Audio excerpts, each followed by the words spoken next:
Fresh out of high school, Anthony Lopez joined the Army in 1942. His days of playing baseball and riding horses in Colorado were soon replaced by intensive basic training after Tony volunteered to become a paratrooper. Tony completed a grueling jump school in Fort Benning, Georgia before joining the 503rd Parachute Infantry Regiment in Brisbane, Australia. Tony and the 503rd completed their first combat jump on the small coral island of Nomfor, off the coast of New Guinea.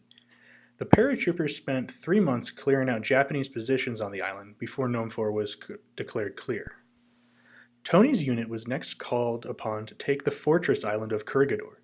Corregidor was deemed too dangerous for an amphibious landing, so the men of the 503rd made low-altitude jumps in order to land on the tiny island.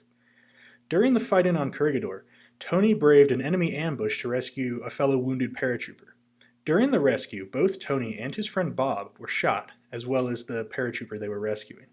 This didn't stop the men, however, and both Bob and the wounded paratrooper made it back to the aid station. Tony, however, remained with his men.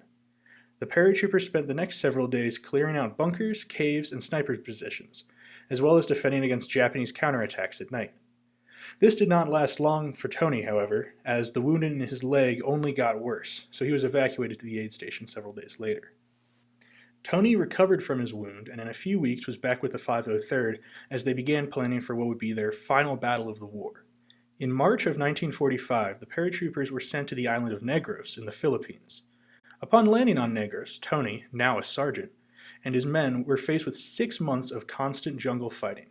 The paratroopers came face to face with a well-entrenched, well-fed, and well-armed enemy daily.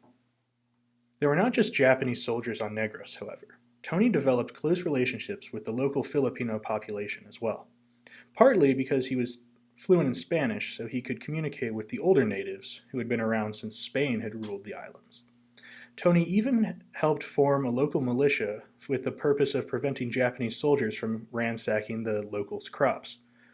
Altogether, the joint American and Filipino patrols drove off the looters and even captured 2 Japanese soldiers. On Negros, Tony gained the reputation of being a cold-blooded killer, partly because he would volunteer for any and every patrol that went out. However, he always looked out for his men, even if it meant disobeying an officer's orders.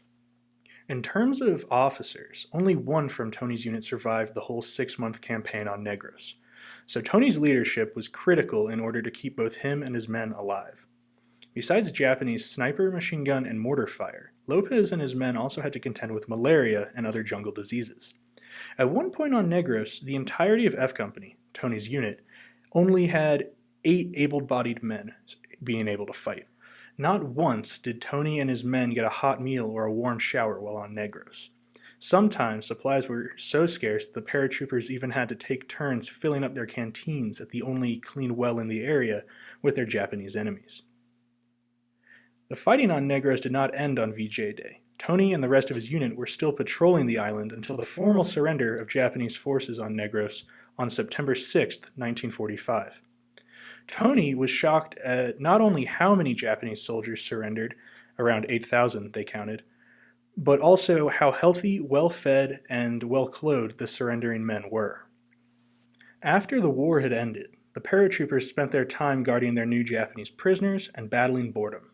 One time, Tony and a fellow paratrooper recruited some of their former enemies for a volleyball game before the prisoners were transferred to a larger prison camp on the island. Upon returning home, Tony married his childhood sweetheart, Mary Louise, and the couple had 5 children. Tony re-enlisted in the Army, helping test cold weather gear in Alaska with the 82nd Airborne, before he transferred to the reserves. Tony went to automotive school before starting his own garage where he worked on transmissions until he retired.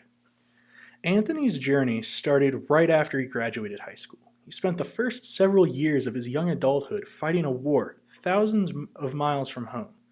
Yet despite the hardships he faced, Tony was able to survive the war and thrive after it.